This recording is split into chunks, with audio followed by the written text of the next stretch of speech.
Okay, guys, we are back with the Coach Trap podcast. This week, we are very fortunate to be joined by the amazing Cliff Sosamon. Just before we dive in, just before we have a deep dive into his story and how he's here, I just want to remind you 86% of coaches quit or fail every single year. If you want to do something about it, if you don't want to be a statistic, if you want to be the ones who make it, click the link to subscribe. And I promise you it will help you. Cliff, thank you so much for joining us. Look, I'd love to know a little bit more about your story, a little bit more about how you got into this space, and then let's have a deep dive. Yeah, for sure. No, Greg, thanks so much for having me on. I really appreciate the opportunity. I love what you guys are doing, and just to be able to be on here and chatting is amazing for me. So I'll give you the 60,000 foot view. I grew up in the middle of nowhere, Illinois, town of about 700 people. Left there when I was 18, joined the Marine Corps, traveled the world, lived in Bangkok, Thailand, Rio de Janeiro, Brazil, traveled the world, met my amazing wife in Rio. We've been married for 27 plus years.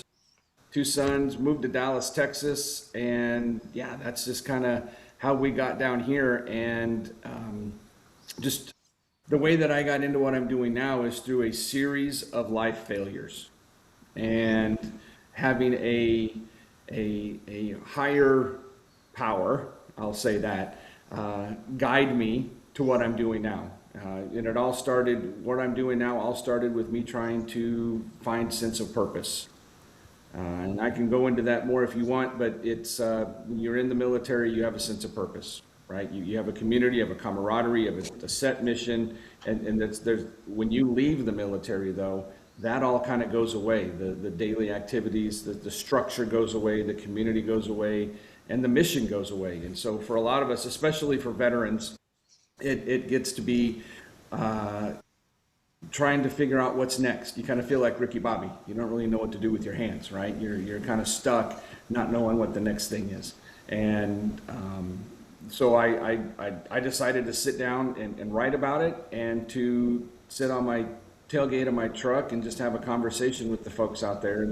And that's what I do now. Absolutely love that. And like I said, you can't lead others down a path you haven't walked yourself. And one of the things me and Dan stress in the coach track is just how important storytelling is, right? And then using those stories for story selling. But I'd love to know more about the podcast and how you get that across. But are there any sort of like in particular ones that you want to share from us? Anything that's like maybe like a signature sort of story?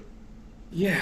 So one of the things I found, and I'll tie this back in, as I was talking to my camera on the tailgate of my truck, not knowing if anybody will ever listen to it, just chatting, and it hit me that the things that kind of kept me from being successful in the past, one of those was fear.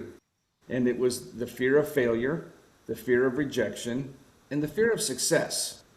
I've had some instances where things were going right, and I'll be honest, that can be kind of scary, right? And you don't know if you're the person who can keep that going, and so you slowly pull back. Having the fear of failure, do I want to be out there and fail, right? I mean, yeah, we all know that we're going to fail a million times to succeed once. That's part of the journey, and it's easy to say, and it's easy to read and to hear, but when it's actually in action, that's a whole different story. And then the fear of rejection is one of the biggest things I came up with when I was doing the podcast at the beginning. Is anybody going to listen? Am I just going to open up my YouTube channel and is it going to be full of this is wrong, that's wrong, you don't know what you're talking about, all of those kind of things? And that's not great either. But I learned that I have to move forward, which actually, I'll tell you this, it actually led to me developing the AUF method. And so that's how I put those things together to get through the first stage, those fears. Oh, amazing. When I hear that, I think of feel the fear and do it anyway, in self-efficacy and stuff like that. But tell us a little bit more about the method, tell us a little bit more about the strategy. Right. So it's called AUF. It's called action under friction, because we all know that at some point we're going to run into friction, whether it's in our business, whether it's in our personal life, our family, friendships, but more directly towards just general in life and your business, right? You're going to come across that customer, you're going to come across that challenge in your business that's going to cause friction.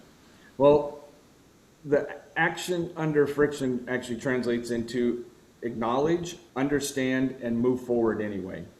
So it's really, understanding what is the friction that's in front of you, acknowledging that friction, say it out loud, because now it doesn't hold sway over you. Once you acknowledge it, you say it, you write about it, you understand it, and then you put the plan in place through creating a standard operating procedure or an SOP to move forward, even without knowing what the results are going to be. That's the biggest thing. It's really simple to sit here and say, well, I need to research more. I need to learn more. I need to talk to more people, right? But you can do that until the cows come home, and it ain't going to do a dang bit of good. You need to just understand this is the general direction I'm going to head in. It's like if you're lost in the desert and the sun's coming up and you know that where you need to go is to the east. Well, the sun's coming up. Am I heading in the right exact direction? I don't know, but I'm heading east. So we're just going to start that way until the sun's behind me at the end of the day. We're just going to keep heading in the same direction. That's really what it is. Just take an actionable step forward, and you don't have to solve the problem today.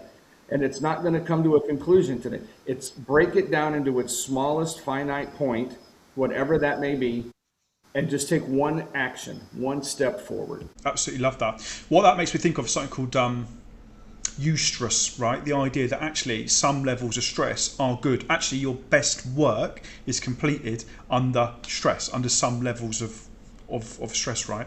And actually, sometimes it's not about the stress.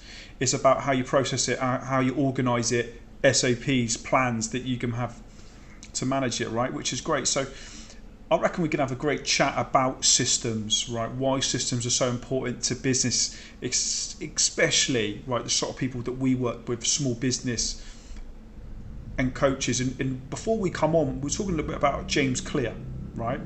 But let's dive into a little bit deeper into that. Tell us a little bit more about your belief system with systems in particular. So I've been out there. I've done it willy-nilly and just playing every day, as a new day in the business. And I found that it doesn't work because at the end of the day, there's no arc to it. There's no, I need to do X before I can do Y. But before I do X, I need to go way back. And if I skipped A through W, I'm not going to get to the end. If what I'm saying makes sense. You need to put steps in place that say, if I'm going to get a client, right? I mean, it's really easy to say, but how am I going to do that? Well, I need to, promote through LinkedIn or something.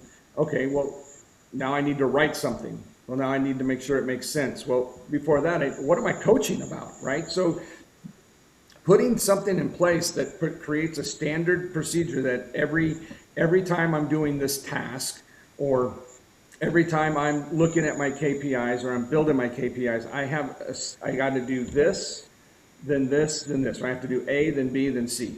So for me, I used to not do that. And it was like, oh, it's Wednesday. I need to try to do, whatever the thing is.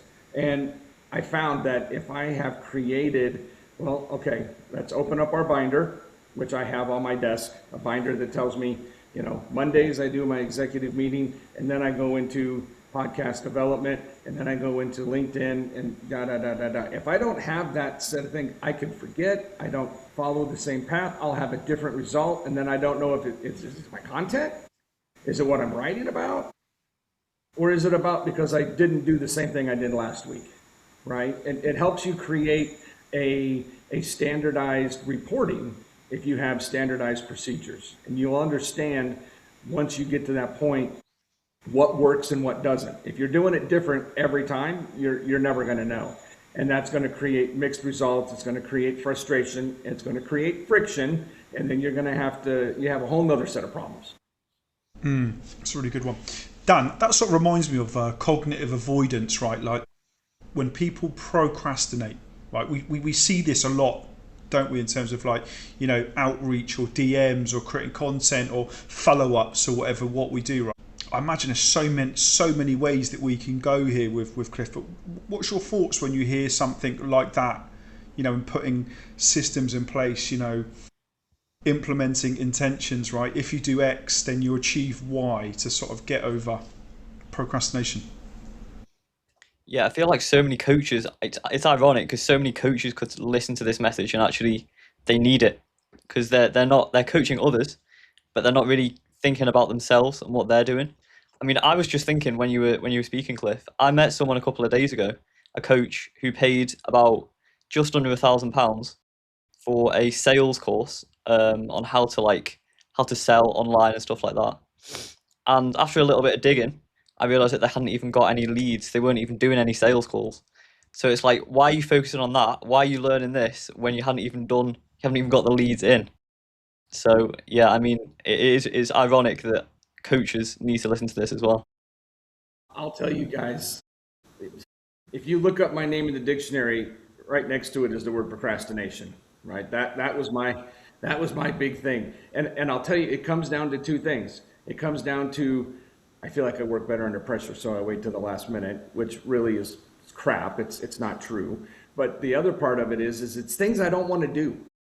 If I don't like sales, then I'm not going to do that, and I'm going to try to pay or find some way to handle that so that I have as little or as minimal touch on it as possible. And it doesn't have to be sales. It could be anything, right? I don't like writing, so I'm going to use AI to write all my posts for me. Of course, then they sound like AI and not you, and people see that, and it doesn't help. But procrastination, a system put in place in its smallest pieces, will now, instead of knowing I have to tackle this big thing, I have to make 50 calls today, or whatever the number is, 20 calls. But if I break it down into, okay, I'm just going to call Jim. Well, that's easier, right? And I have a script for calling Jim, and it's a guy. And you start with the people you know, and then you build confidence that way. So that systems will in turn create confidence. Confidence then creates momentum, and momentum is what leads to success. I like that. Right, why don't I ask you both a question, and I'll get you both to answer it from two different perspectives, right? I think, Dan, you could come at this from such a great coaching perspective of what we do. And Cliff, I think this would be great in terms of like your systems, right? I'll tell you a fact that runs true in two sort of like elements of life, right? New Year's resolutions and coaching businesses. 90% of people don't see through a New Year's resolution. They quit, they fully failed at month 3, right? 86% of coaches fail. Dan, how many of them do we see fail around month 3? Yeah, it's so true. Pretty much all of them, right? So they run very similar. They almost run parallel. And I think the reason is that they rely on motivation, not systems, right? I think that actually they go into it and they realize, oh my God, this is a lot harder than what it is. The idea that actually like coaching is almost like a bit fluffy, right? It's a bit sort of like idealistic. So I'm going to ask you both the same question, right? I'd love to know sort of like your answers at it. So Cliff, what's your thoughts when you hear something like that? How would you get over that 3-month sort of barrier? It seems to be like a sweet spot between, like life coaching, business coaching, right? They run parallel. So there must be something in that. I don't know the answer myself, right? So what's your thoughts when you hear something like that? And then Dan, I'll come to you in a minute of like, from a coach's perspective, what can you put in place to counteract something like that? Man, I'll tell you, Greg, that's as you said it, the light bulbs were going off, man, because I just talked about this in one of my episodes, and I've written about it. Motivation is an emotion. It much like fear, hate, love, it comes and goes, right? And so motivation, because it's an emotion, it'll come on and it'll come on strong. Like, this is super exciting. I'm going to hit the gym this year. 2026 is my year. I'm going to have huge biceps. I'm going to be ready for the beach. And then because you didn't create a system to ensure that you got your butt out of bed in the morning and got in the car and went to the gym, yeah, you're paying, but that's not a motivator for most people. You have to find that thing that keeps you going, because at the end of the day, the motivation will fade. I found that in my businesses that I was running. I was super motivated and excited and things started going. But as that motivation faded, then those fears creeped in, right? Then the fear of failure, and then the fear of rejection, and then even on some level, the fear of success creeps in when the motivation fades. Because now, now the enemy's over here telling you, hey, you're not going to fit. You're not going to make it. That's not going to work. People are going to laugh at you. You're going to go to the gym and the big buff guys are going to be over there in the corner looking at you, lifting your 10-pound weights while they're curling 100-pounders. People are going to judge you. You should just not even go. Just be happy with who you are, right? That's your internal, the little devil on your shoulder that starts talking in your ear, giving you that fear and that rejection. And it's because you didn't create any kind of system to carry you past the motivation. Because depending on your level of motivation, right, about 3 months in, it's done. It's gone. And now you've gone from, well, I'm not going to go today. The systems create accountability. And whether you're accountable to yourself, or if you can't trust yourself, you're accountable to another person that you've told, I'm doing this. Let's do it together, right? Any kind of thing like that to create accountability will overcome the lack of motivation when it fades. Yeah. That's a really good question for you, Dan, as well, isn't it, right? So that's like a coaching perspective. But then we do, right, they run sort of parallel because behind every business is a person, right? So, Dan was a very good athlete as well, by the way. And I know, obviously, I see that in how he works, believe it or not. The systems that he puts in place, I see it from an athlete's perspective. That interests me as well.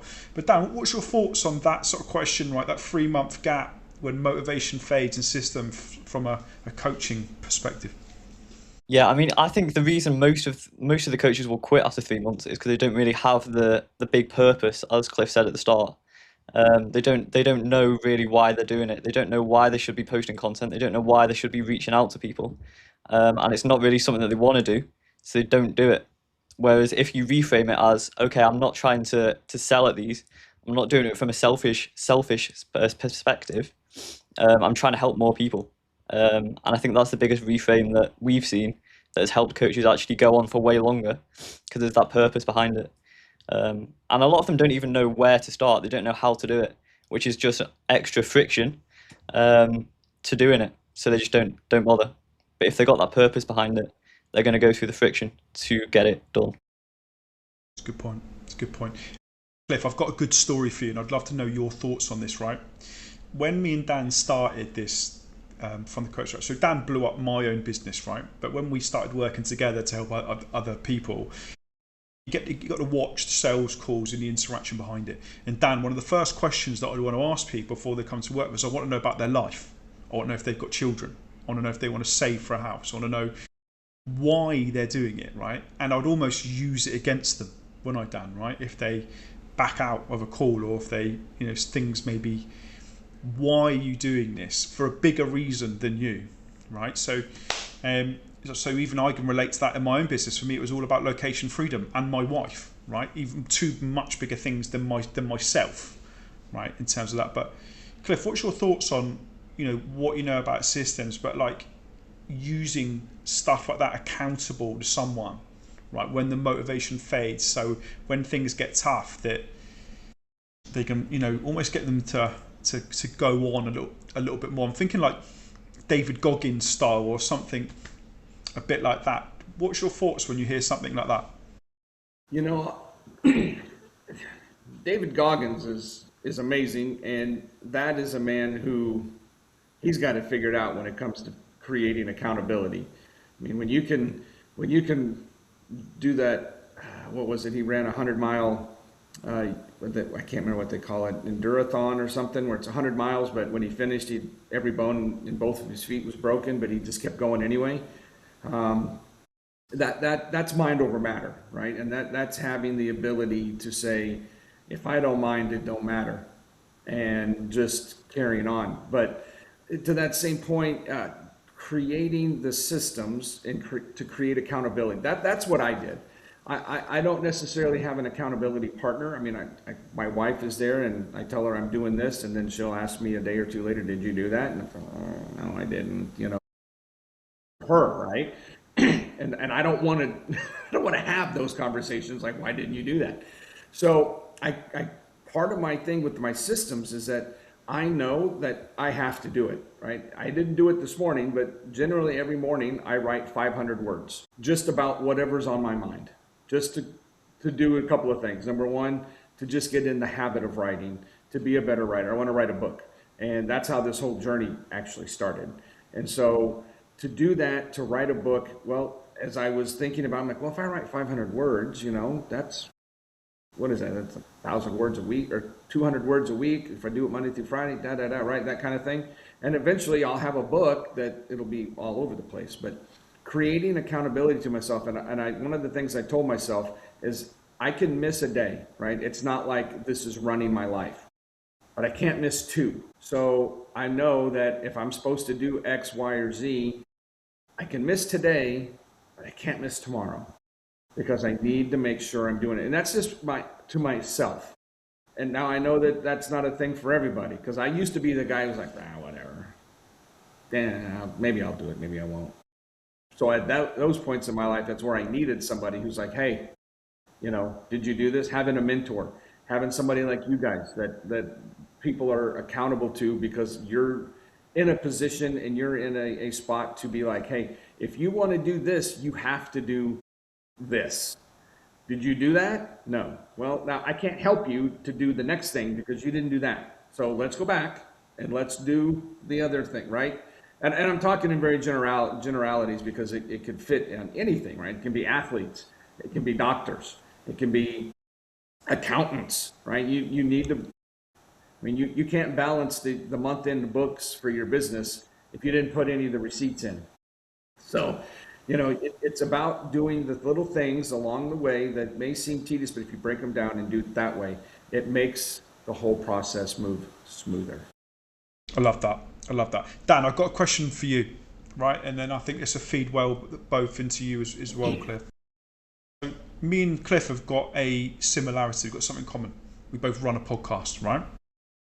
When Dan started working with me as a coach, we worked out pretty quickly that I didn't like creating content, right? I don't like the way I look. I don't like the way I sound. I find it a bit weird and cringeworthy putting stuff out there. But I found that creating podcasts were great because it's organic, authentic. I can speak from the heart. And actually, the process is great as well, Dan, isn't it, right? 30 minutes, you got a transcript, the post, all this sort of stuff. Dan, what's your thoughts about that? That's pretty much what Cliff's saying, isn't it? We counteracted one thing that maybe I wasn't sure by creating a system in place to sort of counteract the fact I was a bit nervous or a bit cringeworthy, didn't like putting myself out there on the stage. And is that a good take home for any coaches or businesses out there, that when there's a will, there's a way? There's many different ways to boil an egg, if that makes sense. What's your thoughts on that, Dan? 100%. I mean, there's something for everyone. Like there's extroverts that we've had on the podcast that are absolutely amazing on video. They love it. They just purely make YouTube, Instagram, stuff like that. For me, I'm more of a writer. My brain doesn't work like really fast, so I have to like have a look at what I'm saying before I say it, if that makes sense. So I love LinkedIn, Twitter, stuff like that. There is 100% something for everyone, and it's not going to be too painful if you just do a little bit of it, and then you're going to kind of get into the swing of it. You're going to understand, and it's going to start working. Yeah, it's a good point. So I guess in like your reasons for starting a podcast were a little bit different, Cliff. But tell us a little bit more about, I know we touched on it, but why you created it, why is it so great, what's it achieve? I think podcasts are great. I think they're the best way to get your message across, to be authentic, if that makes sense. But tell me a little bit more about, about why. Why? Well, I'll tell you to start with.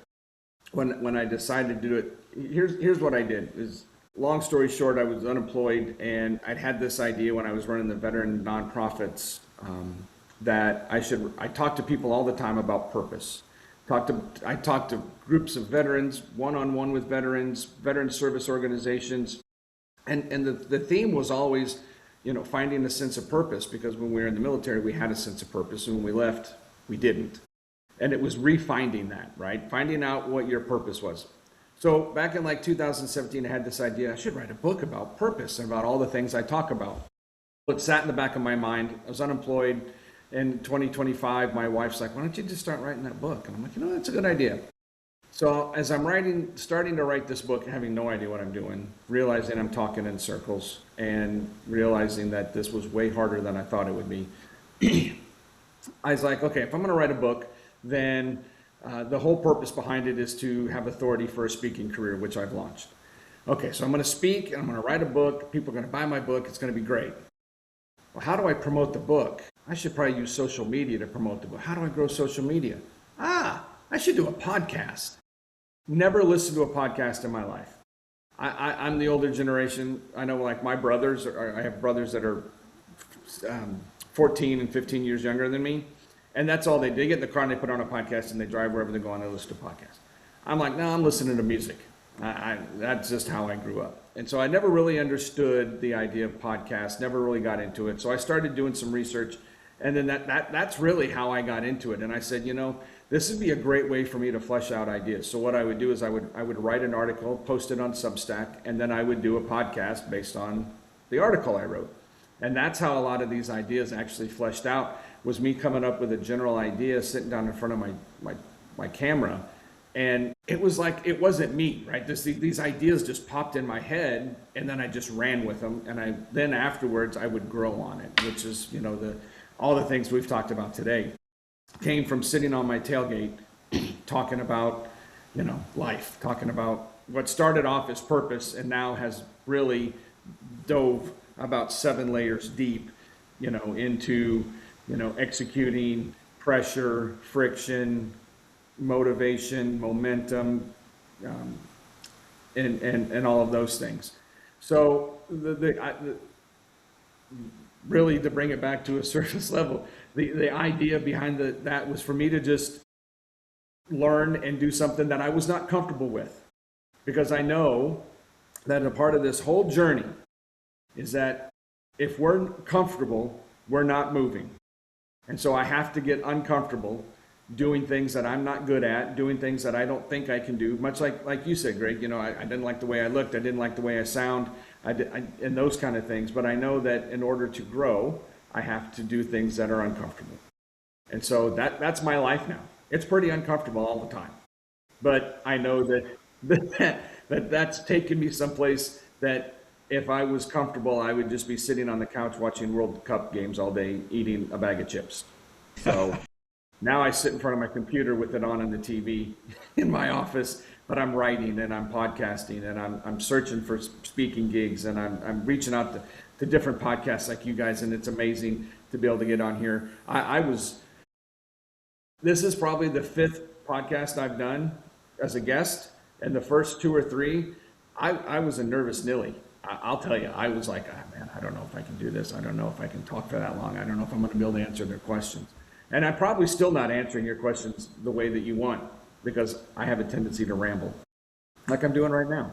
So that's just kind of my thing. I just want to get up and I want to talk and I want to share, because I know that deep down there's something inside that I have experienced that somebody else is experiencing, and they don't know how to deal with it, and they just hold it down, and like I did for years. I just buried it deep down, and now it's all coming out, and it's coming out for a reason, because there's somebody out there who needs to hear it. That's amazing. Feel the fear and do it anyway. Do the stuff that scares you more to get better at it. I think that's a great, psychological point of view to come from, isn't it? This is the part of the show where, we encourage you to ask a question to Dan, right, about anything social media, business, online related, whatever it is. And the real sort of hope of this part of the show is that the people that are listening can have a take home, inspired to change something in their business, inspired to give something and go, or make a small change, right? And that question can be anything that you want. So Cliff, far away, and Dan will be ready for you. Dan, I'll tell you, watching what you guys have built and are doing is amazing. So for me, how does what you guys are doing in coaching coaches, right? Because that's like saying, I'm athleting athletes, right? I think it's great, because even the highest level person needs somebody, because you can't always see the full field, right? We have tunnel vision and we can see what's right in front of us. We can't always see everything. So how do you guys, or how do you, Dan, as you are coaching somebody, how are you able to see beyond what they are seeing and help them then see it? That's a great question. I think the outside perspective thing is so important for social media because you're doing the content and you've seen your face for the last however many years you've been alive, and you've seen your voice, all the same kind of thing. And from someone from an outside perspective, which is your ideal client, is also an outside perspective. I try and look at it like that. I try and put myself in the shoes of their ideal client and think, would I be scrolling and would I stop to look at this? And would I trust them? Most of the time, it's a no when we start working together, and the goal is to get it to a yes. And that's how I approach it. Point. I've got a good Yeah, point that's to awesome. that to add, Dan, as well. The inspiration about why we started the coach shop, I think that's a really good point, and they're so related, that question you asked and that. So when I worked with Dan on my life coaching business, what Dan got me to stop doing was playing it safe. Right. So when everyone starts, they go for the safe option. They talk about how great they are. They talk about how successful they are. Actually, we realise, Dan, that does the opposite. It repels. It needs to be more like Cole Young, the wounded healer. What Dan was great at was getting me to dive into a very different perspective, to try and appeal to the smallest viable option. And Dan, that's what we learn, and that's what we pass on to everyone else, isn't it? Right? Is actually. With marketing and all that sort of stuff, it's not what you think it is, and every single coach will play it safe unless they have an outside perspective. Because Dan, introspection is so incredibly hard, isn't it? It's literally impossible. It's impossible to evaluate yourself at marketing. I'd say you can put it into Claude, you can whatever. It means nothing, does it? You need someone to literally look you in the eyes and tell you, the right or wrong way, or this is how you improve, or maybe you should do this. What's your thoughts on that, Dan? That's probably another way to answer that question. Yeah, 100%. I think you summed it up perfectly. I mean, most of the coaches that we see, I'm not even sure what kind of coaching they do from looking at their profile. Like it'll say like productivity coach. Okay, but what do you actually help people with? Who do you help even? So yeah, very crucial to get the outside perspective. And you can put it into AI, but AI is going to give you a very generic answer, and it's probably going to just agree with you, which is not what you want in a coach. So yeah, that's how I would answer it. I've got one more point to add to that, Cliff. Dan will bollock me at least 2 or 3 times a week. At least it's getting In more that often. It's no, it is, but that's actually what this is about, isn't it? So it's not just like the relationship I've got with Dan. What we learnt from it, we pass on to others. So actually having the outside perspective is gold dust, isn't it, Dan? Really, it's probably the biggest part of it is accountability. I think that's probably more important than all the other parts of it. And that obviously, that's how you stick at the systems, isn't it? That's how, when motivation fades, you have someone who's with you, someone who's looking over your shoulder, someone who's and that's it. And that's why so many do fall into the coach trap, isn't it?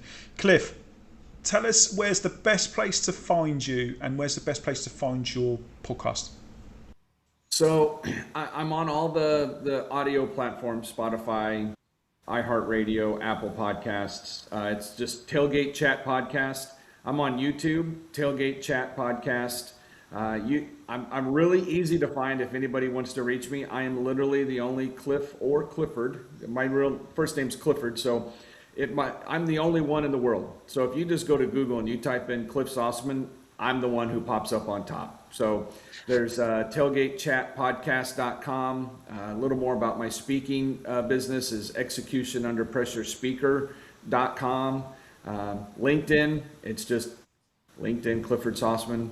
Would love to connect with everybody because I know there's somebody out there who would, if you want to learn more, about execution under pressure, you want to learn more about action under friction and the method, I'm happy to talk about it and share my thoughts. The idea here is really to just, and you had said this earlier, Greg, is that it's not about me, and being humble is a big part of doing all of this.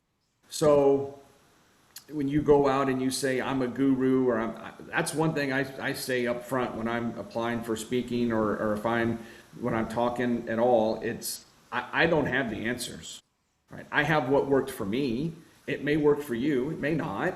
But I'm just trying to figure it out. I said it on the tailgate one day. I'm just a guy sitting on my tailgate trying to figure this out, and I'm just talking to you. And if you have the answers or you want to talk through it, let's have a conversation. So that's really what it's all about. Would love to connect with anybody and everybody to just say, hey, you know, nobody here knows everything. We all have a little piece of the puzzle. So if we can all work together, we'll figure it out together. Great stuff. Great stuff. Cliff, absolutely loved that. And guys, if you're listening at home, remember to click the link to subscribe, and whatever you do, don't fall into the coach trap.